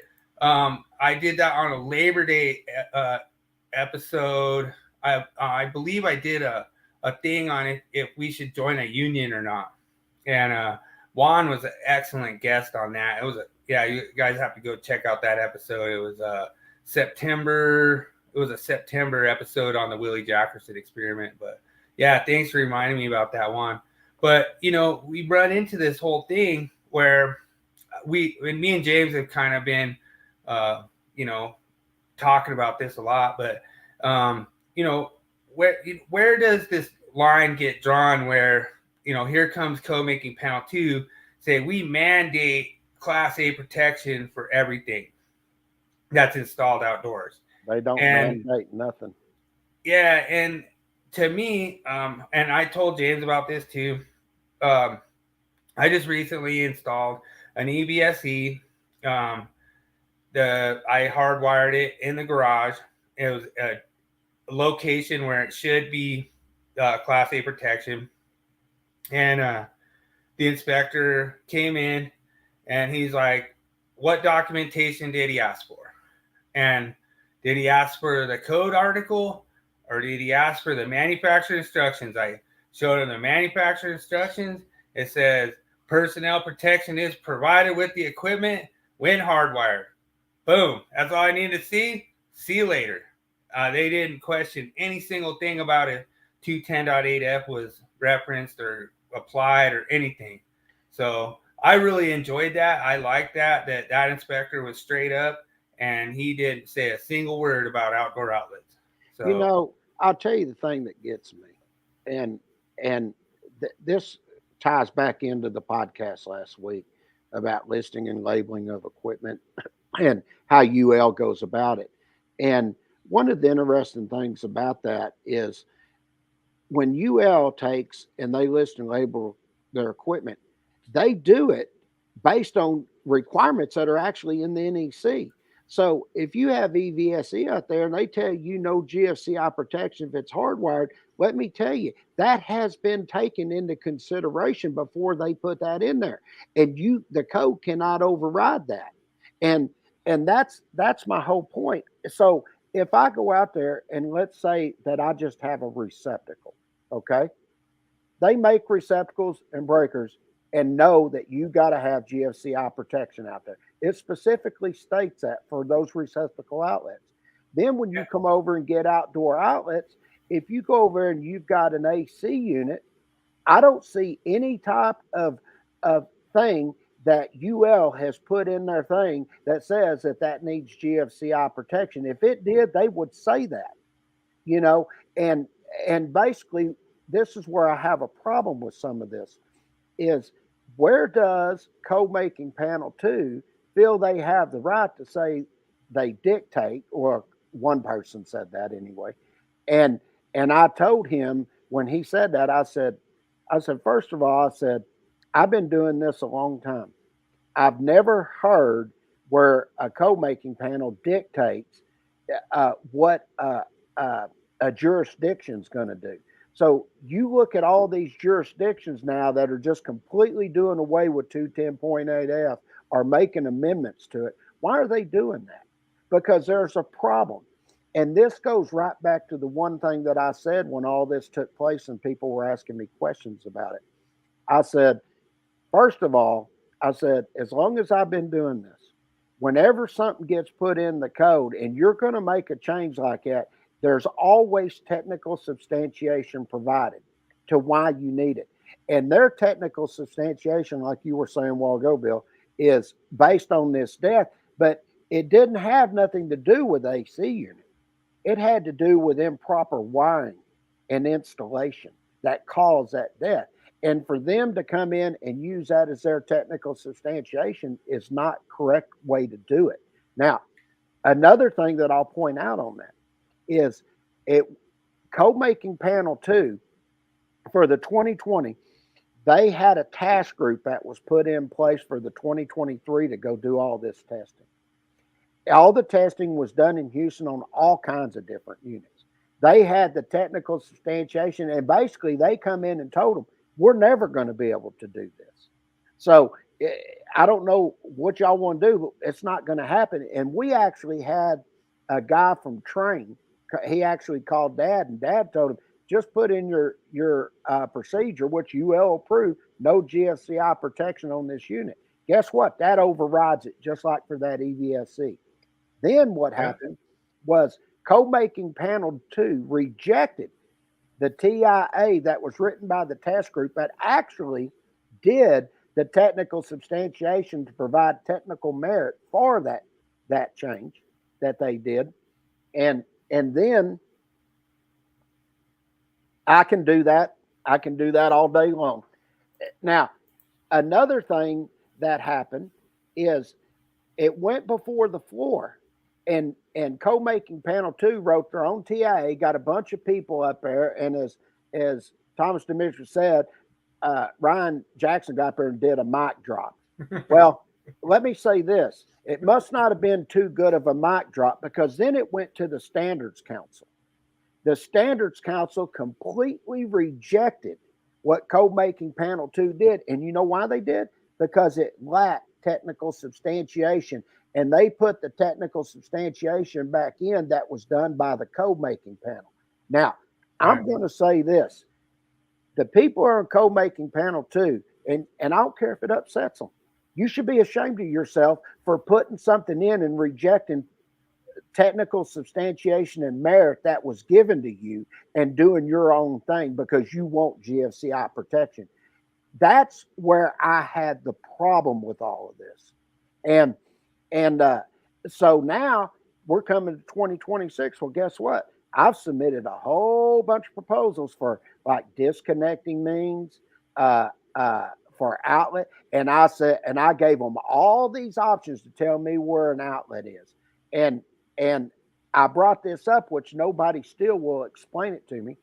I said, if I have just a branch circuit, it says it protects an outlet or outlets. So I could just have a branch circuit going over there to just one receptacle outlet.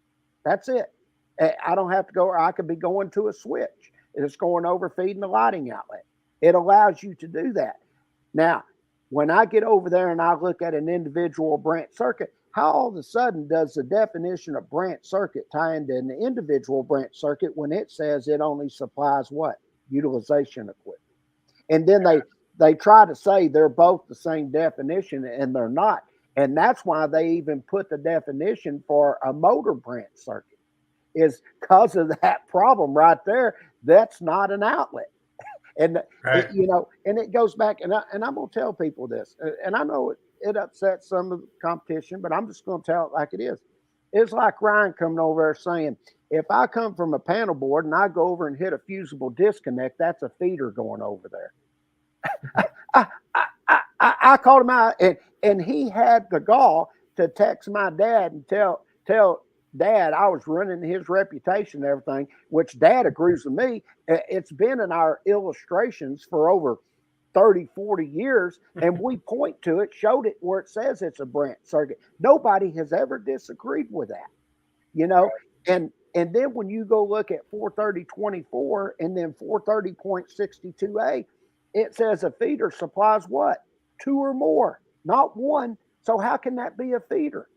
I mean, it's stuff like this. Some of these guys are putting out there saying this kind of stuff, and I'll give another example. Well, like, I don't want to interrupt, but I know the one thing that bothered me with the whole, outdoor outlet thing was that they were like, well, Co-Making Panel 2 had to do something because Co-Making Panel 7 wasn't going to do anything, and Co-Making Panel 5 wasn't going to do anything, Code-Making Panel 17 wasn't going to do anything. It's like, what are they going to do? There's nothing you can change to make anything change, Like, the whole thing is, like, let's just say, for example, you do go put Class A protection on your Tesla charger. Now, all of a sudden, your vehicle trips at midnight, and you got to go to work in the morning, and your car's dead. To me, that's a bigger problem when you're sitting there trying to go off this invisible hazard that we're all supposed to believe. If we don't believe this hazard exists of this line side of the GFCI getting people killed, because that's what it basically boils down to, is that they're saying that it's basically like saying you have to have a GFCI breaker for a GFCI outlet. It's or a GFCI receptacle rather. It's just the hardest thing. And, and Juan has a good point with technical substantiation, it is, but, consumer safety has 0 deaths due to correctly hardwired utilization equipment outdoors of a dwelling unit. As far as I know, I'm sure I think there was a HVAC guy that died, and I think there was a. Well, I understand you got to apply electrical theory, uh, because when you get in electrical theory, you get into your protons, neutrons, electrons. You go through all that stuff. I get all the electrical theory, and then getting into the calculations and the different type of circuits and everything. But the technical substantiation that I'm talking about is providing the substantiation that they've actually gone out, looked at the electrical theory, everything that applies, and given their reasons behind something. Just because you think it needs GFCI protection, you can't do that. You got to. I'll tell you this: when they put receptacles in outside to have GFCI protection and around sinks and stuff, why'd they do that? Because there were deaths that were taking place. True. On the AC unit, there were no deaths. It was the only 3 that they referenced were due to this improper wiring, and the other 2, they were performing maintenance. And when they were performing maintenance on that stuff, they did it improper. And that's why 70E and OSHA has to be followed correctly. Oh, you're welcome, Juan. And that's why I say you've got to take and have, as long as I've been doing it, there was always technical substantiation that come in to explain why they did what they did. I'll give you another example. Some of this is based on just dealing with stuff over a long period of time, like in the oil and gas industry, and we're dealing with hazardous locations. They have to take, and a lot of times, or most of the time, they have to custom make certain equipment out there, and they use UL standards there, electrical theory, the National Electrical Code, NFPA 497, 499. If they're dealing with purge and pressurize, they deal with NFPA 496. Well, and then they say, we're not even done there. We're also going to look at API 500, which is the American Petroleum Institute standard. And they take all of that, and based on data that they've used on other equipment where it might have failed or it was operating properly, they may use some of that. And that's how they form a technical substantiation. So it wasn't so much electrical theory, it was field experience. You see what I'm saying? And just a good example too of that, we've been out in gas and oil before, and they shipped the gear out, and the way that it terminated was you had this plate, and this plate was behind Bakelite. And so what you had to do is you had to bring your conductors in through the Bakelite, and you had to terminate it, like slide the Bakelite off, terminate all your conductors, and then slide the Bakelite back on.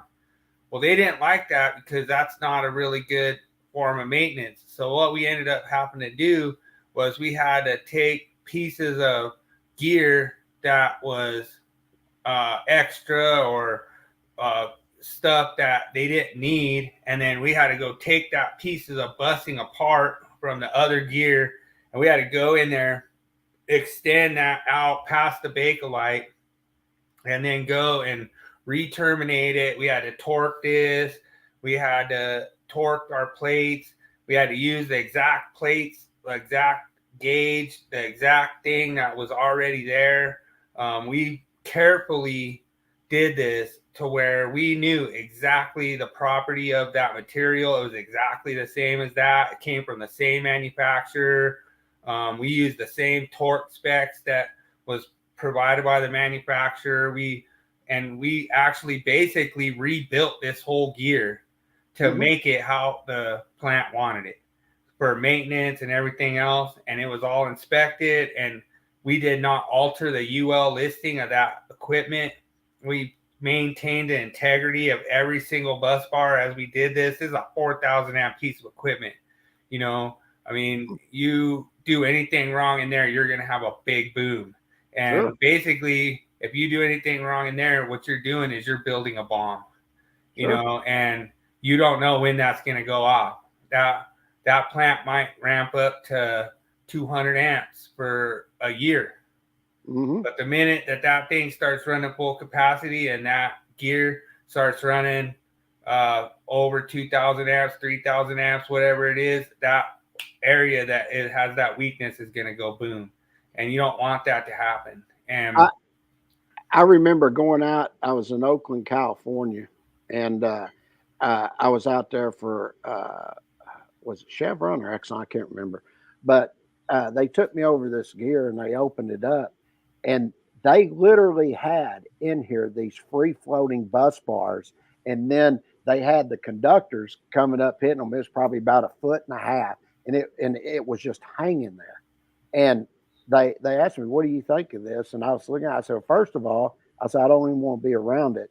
I said, "But if something happens here, I said this gear's gone." I said, "You don't have the structural integrity in there to withstand the type of blast it's going to take there. It's going to damage it completely."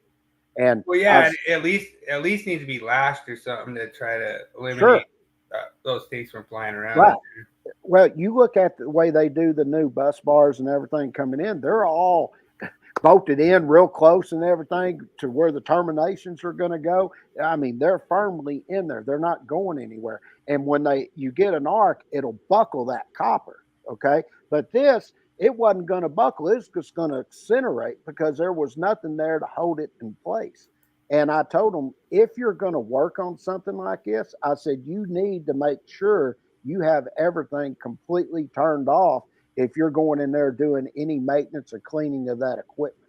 I said, I would not get in there while it's energized. And they didn't like that. What's this? Yeah, and Juan, you have to look at, we can't really control the what if.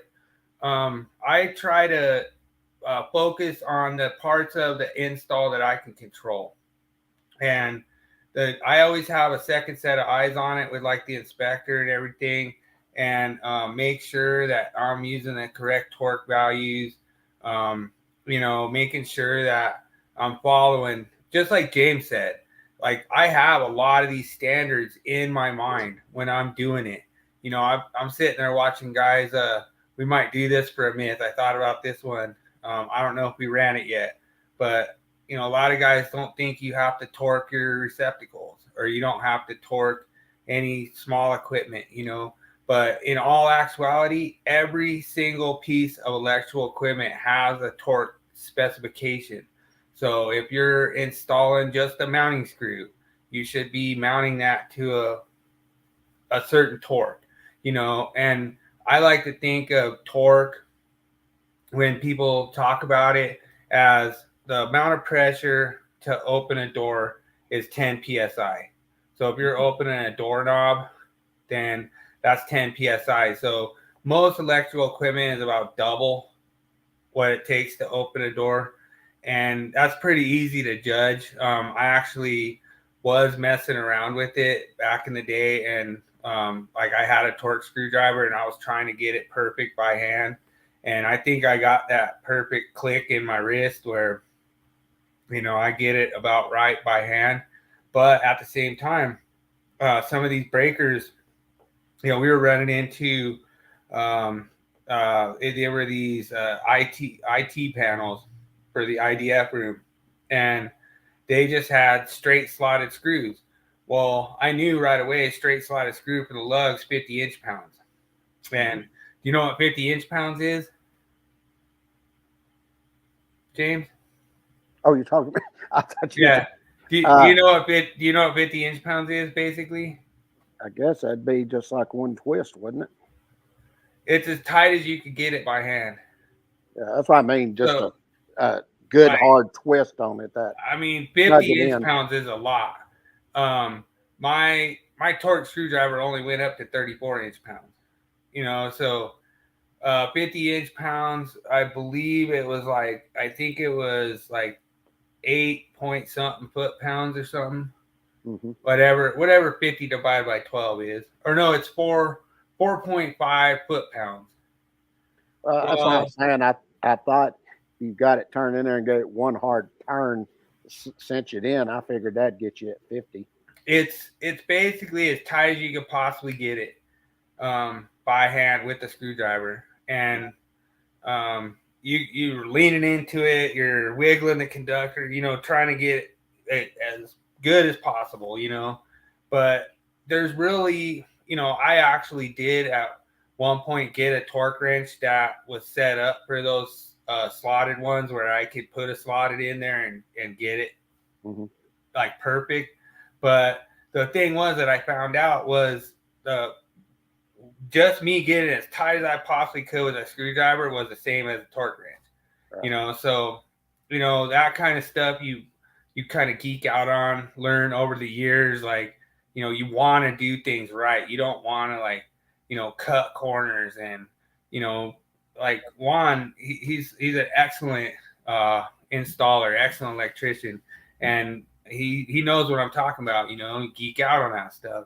You know, like wiring terminations are, yeah, they are simple, you know, but you know, it's the whole thing of, if you're gonna cut one corner, you might as well, if you're gonna do one thing wrong, you might as well not even do it, you know. Well, so, you know, I'll give you an example. One, we had last week I did the podcast on listing labeling. I actually had a guy message me that is really up in the trade, because he thought that the NEC overrode it. And I said, let me ask you something. I said, let's just take something very basic and say it's a wire weight. Okay. And I took him over the sections and stuff. And I said, and look at here, in the National Electrical Code, it tells you the minimum thickness. And I said, it even tells you not to use another type of metal for the cover, because you'll get galvanic action and stuff. And I said, but let's just say I put some terminal blocks in there. I said, if I go over and look at table 312.68, and I'm going to take and come in from the side, bottom, whatever, depending on where I'm coming in, you've got certain clearances you got to have from that termination, from like an L bend or an S or Z bend, depending on which one you're looking at. And I said, that's code, that it has to be designed that way. I said, now, if that is in the code, do you think that UL would have to follow that? And he sat back, he goes, you know, I've never had it explained to me. I said, take a panel board. I said, where they come in and they're going to make terminations in there. I said, they got to have a certain clearance. And I said, say I have a 200 amp panel board and you're going to come in with 3/0. I said, the clearance gets a lot longer, doesn't it? And he goes, it does, doesn't it? I said, that's standard UL 67, by the way. Yeah.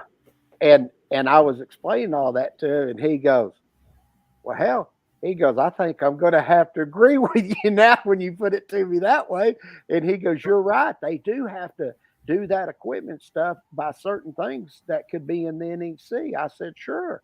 And I said, if there's GFCI protection that's required, like for an AC unit, they're trying to say, don't you think they would say that? And he goes, you got a really good point. He goes, and I said, so if I have EVSE and on the load side, they got the GFCI protection, which is like 20 milliamps or 30 for the unit. And that's going to protect the user that's cord and plug connecting into the vehicle. I said, and they tell you not to put GFCI protection if it's hardwired. I said, do you think that UL now has gone in and they've taken into consideration what the code says? And he goes, well, hell yeah, they have. And he goes, the way you explain it to me, he goes, I thoroughly agree with you now. He goes, I was wrong on my thought on that. And he goes, well, yeah. And then you go into the whole point of like that chapter 6 supplements or modifies chapter 1 through 4, you know. Yeah. And I guarantee there's some members of code making penalty that don't want to hear anything modifies GFCI protection. Well, you know, I forget his name. He come over, he goes, the code doesn't say that. And I took him over there and showed him where it said it. It went, I got ghosted after that. I said, the code tells you that. I said, it's up there.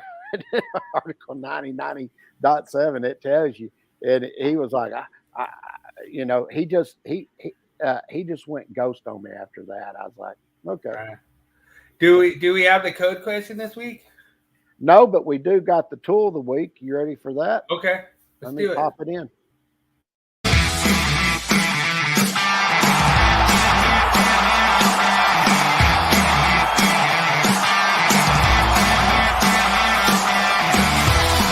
It's time for Tool Review of the Week. Sponsored by Electricians Only Tool Review and Nipex Tradesman.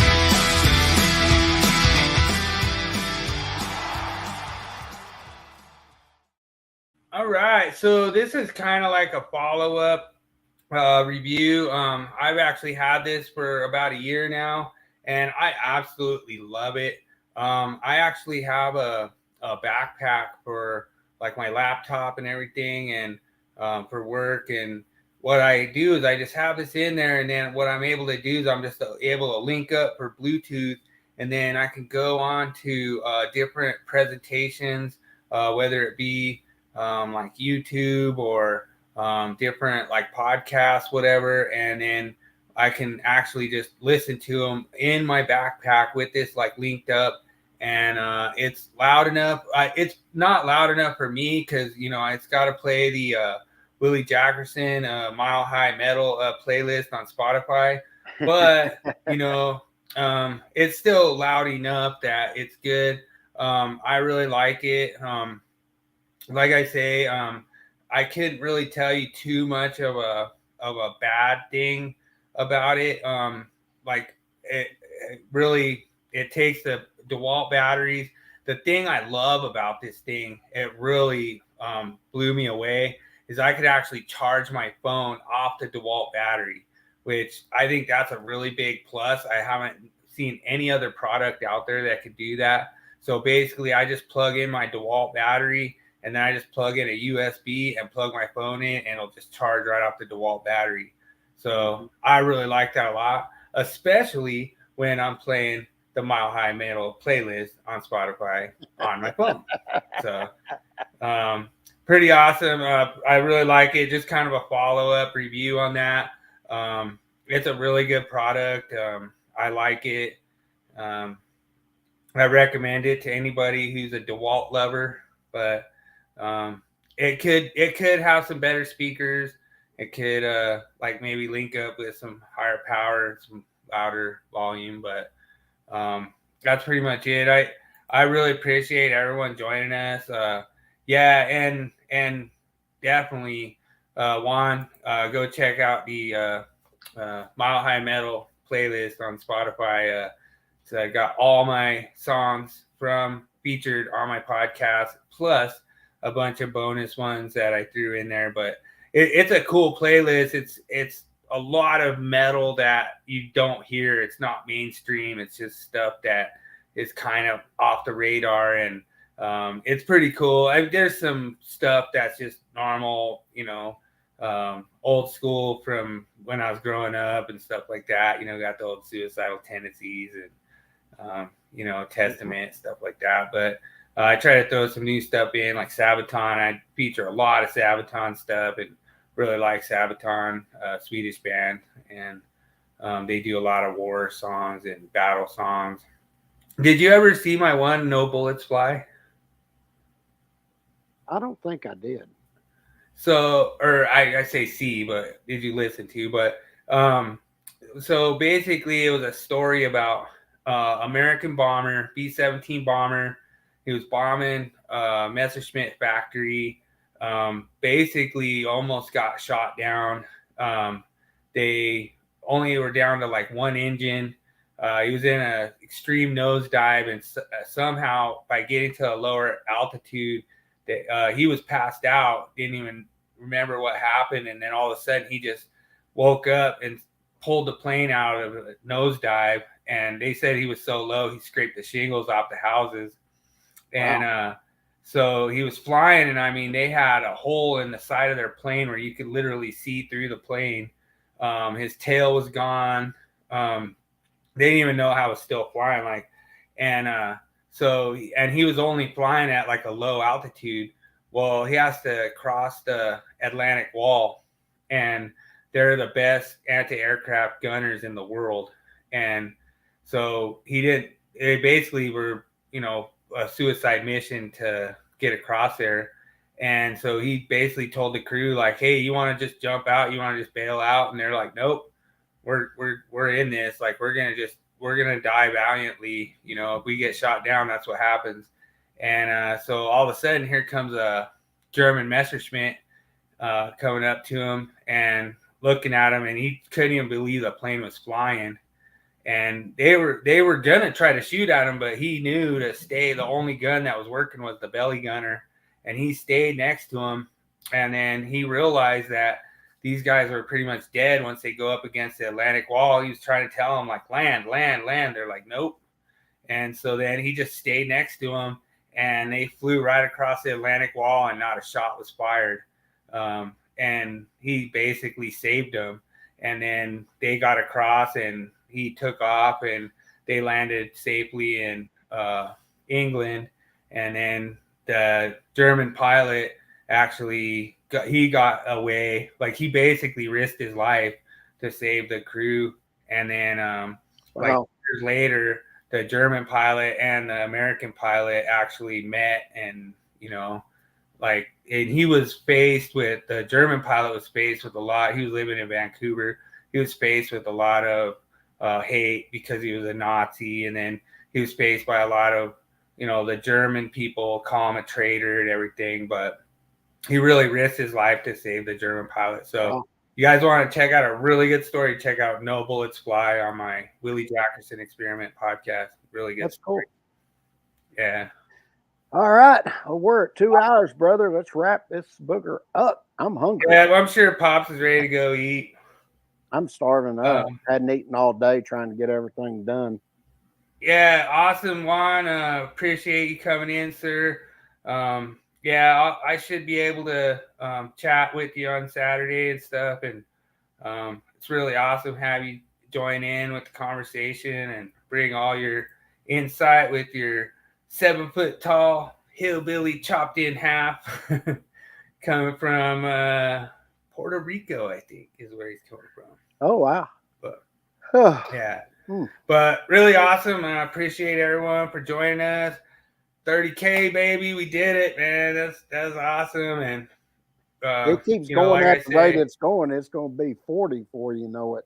I mean, yeah, just keep the questions coming. We don't care how dumb they are. You're not going to get ridiculed. A lot of the YouTube guys out there think that, you get ridiculed over on Facebook for asking code questions. And, like I say, we, if you start getting ridiculed or anything, just hit me up and tag me on whatever, and we'll get taken care of. Like I say, we try to keep it non-union, union friendly. We don't like to have a whole bunch of the crossing the lines. I know in the past, a lot of people know that we've antagonized the union side before, and we've had fun busting up their egos. But at the same time, and in the NEC for Dummies group, we want to keep it a learning environment. We don't care which side you're on. We don't need to hear political arguments or anything like that. So, it's really awesome. But I guess we'll go ahead and roll this up and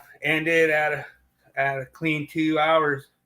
But yeah, remember, everyone, make every day an easy day. Everybody have a good week. We'll see y'all next Thursday.